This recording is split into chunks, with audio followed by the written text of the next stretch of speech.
Welcome back to Inspired by Jimmy L, the reboot, where we do short and sweet, quick interviews to inspire you while encouraging myself along the way. Let's see who we have on today. Catch you on the other side.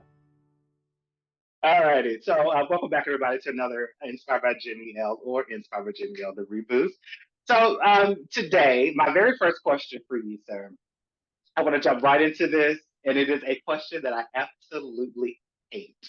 But of Okay. course, when you know you hate something, you got to just go straight forward. So here it is. hmm hmm Who are you and what do you do?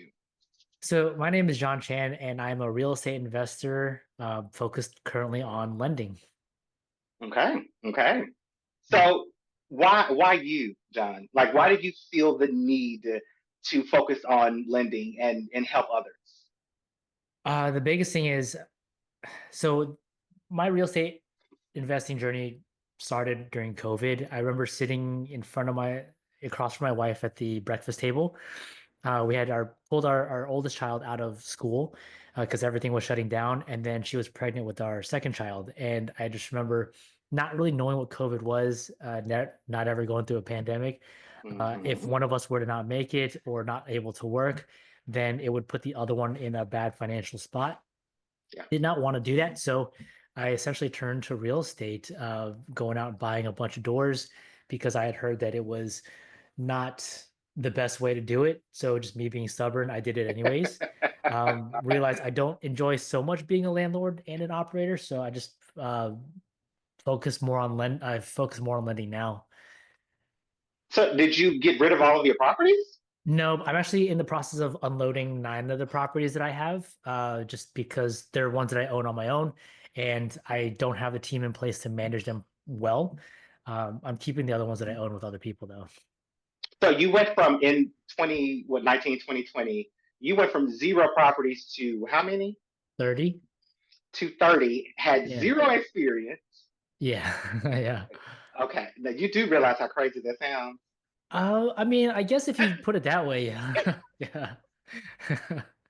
Like oh like I mean see like I did some real estate a while back and I bought my first triplex and hmm my mentor at the time was like it was the worst thing that I could have ever done because it was up for demolition, which means Uh, all electricity was gone, all plumbing was gone, not plumbing but the gas lines, everything was disconnected. It yeah. was the worst and yet the best experience in real estate that one could ever imagine for the first job. So so to go from zero to 30 is for Yeah. me, it's like that's just like mind blowing, mind blowing. Yeah. Appreciate that. So Thank you. so you're shifting to lending. It sounds Mhm. like to me because of a lot of the hassles that you're dealing with on the landlord side.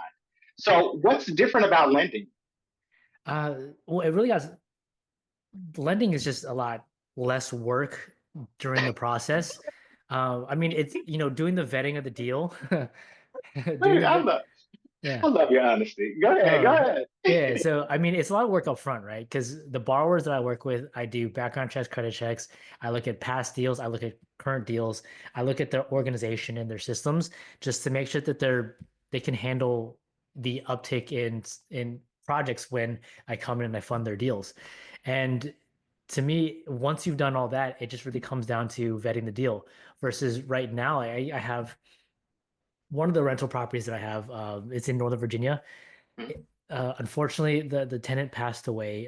Had not paid since June. Passed away in July, and then it's been vacant. They tore up the floors because they had pets, so I had to replace all the floors. Cost me 12 grand. So it was plus it's been vacant since essentially July.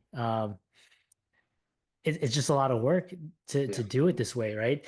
So unless I had a team in place managing everything, making sure everything's moving faster than what I'm able to keep up with, lending just seems like it's a lot of work up front, but once you find the right team, it's a lot less work. So Yeah. gotcha, gotcha, gotcha. Okay, okay, got it. So I saw something on one of your, I think it was Instagram page, in Mhm. regards to wealth building and helping others with wealth building. Is that strictly through the lending, or is that another avenue?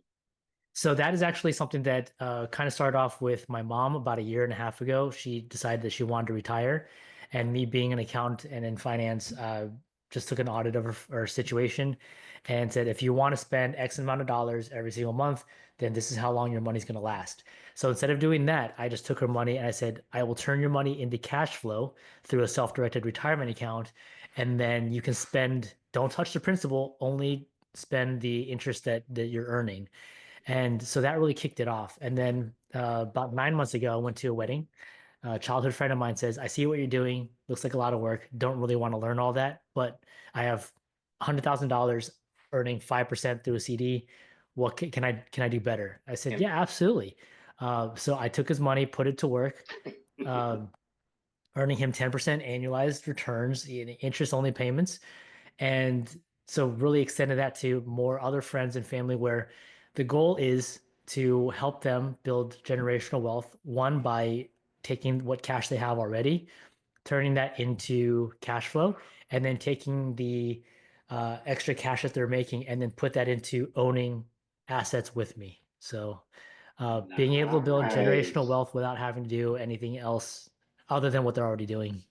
And you're managing all of that? Yeah, well, not me personally. I have a team that helps Yeah. me, but yeah, like that is what I'm doing right now. Yeah. So let me move into the realm of mental capacity, Hmm. because that is a lot. Yeah. That's a lot. Hmm. So, in assuming you consider yourself to be a sane person, assuming, Yeah. how are you how are you maintaining that mental stability?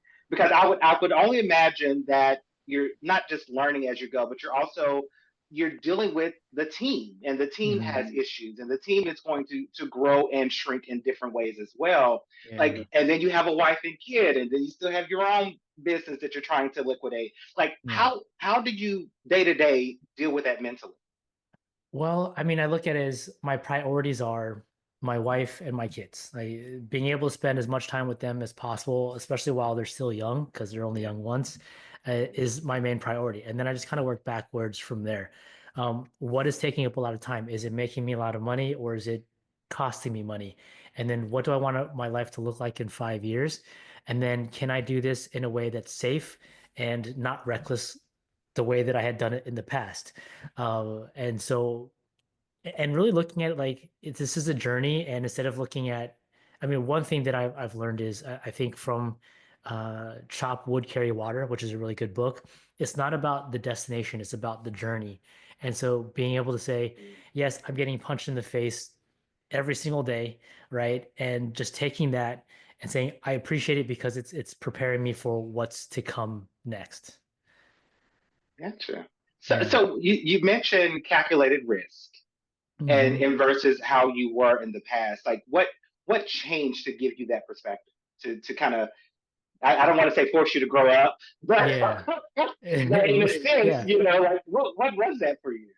So the way that I did it was during the COVID, they had the CARES Act. So I pulled out all of the money that I could out of my retirement account and my wife's retirement account. And it was essentially my own money. And I knew that if I were to screw up here and lose this $200,000, then I could recover from it. It wouldn't be pleasant, but I could recover from it. But at some point, you can only do so much with your own resources. And so bringing in other people's money, especially friends that I've known for 25, 30 years, family members, knowing that I still see them on holidays and birthdays. I don't really want to deal with awkward conversations. Oh, I lost your money, right? So Mhm. it's putting together a process and systems in place so that I mitigate risk as much as I possibly can. Nothing's 100%, but being able to confidently say that if you don't fund this deal, I will fund it. Letting them know that I'm willing to put my own money into these opportunities. I'm not just sending them their money off into the ether. And have you always had that confidence, or did it take some convincing? I mean, every day it's convincing, right? Because sometimes I'll just be sitting like cooking dinner or washing dishes or whatever, and then it'll just hit me like I have all this money deployed for my friends and family. What if it doesn't go well? Like, what am I gonna do? How do I make sure that they're gonna get paid back, right? Hmm. So it's a constant battle, and I wouldn't say confidence is something that has come easy. But I think it's just it's a lot of self-talk and these self-help books, I guess. Yeah. So speaking of that, in regards to the self talk side of things, Hmm. the life that you are currently living, Hmm. is it a life that you manifested? Is it a life that you put on your vision board? Was it just something that just kind of happened? It's definitely something that I don't know if I manifested it because I wish if it was a life that I had manifested, I wish I was better at manifesting, right? Because, but I mean, this is something that I guess if you look at it at a very high level, yeah, I don't have a regular W-2. I am just I get to hang out with my kids. We're talking about going to Disney World because we live in Orlando like next week. Nice, Right, nice. just in the middle of the week, and it's really cool to be able to do that and not really have to answer to anybody. So um, I would say at a very high level, yes. The details I'm still working out, but high level, yes. That's awesome too. So you speak of your kids and Hmm. Orlando that's coming, Hmm. and I would imagine that family life is a little bit different, especially coming from a parent that has more freedoms. Hmm. But Yeah. I still want to ask the question of authenticity. Hmm. When you're working the deals, when you're, I don't want to say convincing, but when you're having these collaborations with family members or anyone else that's coming along, Hmm. do you feel yourself to be that same authentic version that you are with your wife and kids in regards to a personal aspect? Are you that same person when you're doing that business structure? Um, I would say I'm probably a little bit more serious. Like with my kids, I kind of just mess around and all that. But I can't do that in my business because I'm dealing with people's money. But I mean, there is some playfulness to it. And yeah, I mean, I treat a lot of what I do in the workspace is just making sure that when my kids hear about me, they're not like, "Oh, daddy's a bum." Like daddy's screwing up and it's daddy's doing good work. He's helping people and he's doing it well. And so that is I don't know if that answers your question, but It I would does. It say does. It okay. does. It does. Okay. And the only reason why I ask is because most of the people that I've talked to come from the corporate world, and even I come from the corporate world. And Hmm. I once believed that who you were at work is who you should be at home, like vice versa. And Yeah. I once believed that. Once Uh-huh. believed it. Okay. And then Yeah. COVID happened, and it threw everything upside down.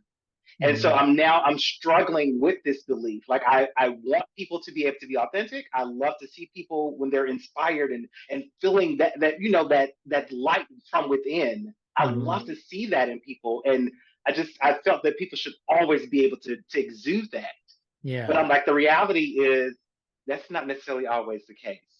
Well, I think there are different ways to be authentic, right? So if I'm going and I'm talking about this opportunity that I know is a good one and I know it would benefit all parties, I get excited. It's a different Okay. type of excited. I'm not like joking around or making like teenage jokes like I would with my Yeah. friends, right? But there is an excitement because I know that this is a really good opportunity and that, we've done all the work we can to again mitigate risk. So yeah, I get excited. It's just a different type of excitement. Gotcha. Okay. Okay. So we'll go ahead and wrap up. I got one more final question that I have Sure. for you. But before we go there, like, how can people find you if they want to be continue to be inspired by you? Sure. So I have a podcast called The Road to One, which really was created to help people that want to get started in real estate, help them get over their mental blocks by hearing how other people did it. I'm also planning to create like a beta program for coaching because I really enjoy education. So, Mm. I mean, if that's something that you're interested in, it is really geared towards helping busy professionals get into real estate, finding the time to do the things that they need to do in order to be invested in real estate. You can find me on Facebook and Instagram, both. I think JonChanRei are my handles on both of those. So reach out to me if you're just want to talk about whatever.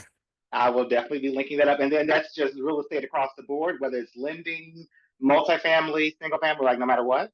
Yeah, because I have a lot of experience with doing a lot of different things. I have ADHD, so then I just did a lot of different a lot of different routes. So I have a lot of experience in different areas. So happy to share my experiences on what I think would work for those and what wouldn't. ADHD nowadays is just a new form of being able to see your talent. That's all it is. Okay, I just want to throw that out there. Okay. So, my final question for you, because of course I love positivity. Hmm. What has inspired you today? Today. Yes. That's a good question. I would say this kind of inspires me just about during my darkest times when I'm going through things. There are people in the hospital, people in the ICU who wish they could be going through the things that you're going through now. And so just understanding that and being grateful, not everything happens uh things happen for you and not necessarily to you. Yeah. And just that to me kind of keeps me inspired, I think. I Yeah. love that. I love that. John, Yeah. I appreciate you and your time. Mhm. I really could not be more thankful and more grateful for you saying, agreeing to do this. So Sure. that is it for me.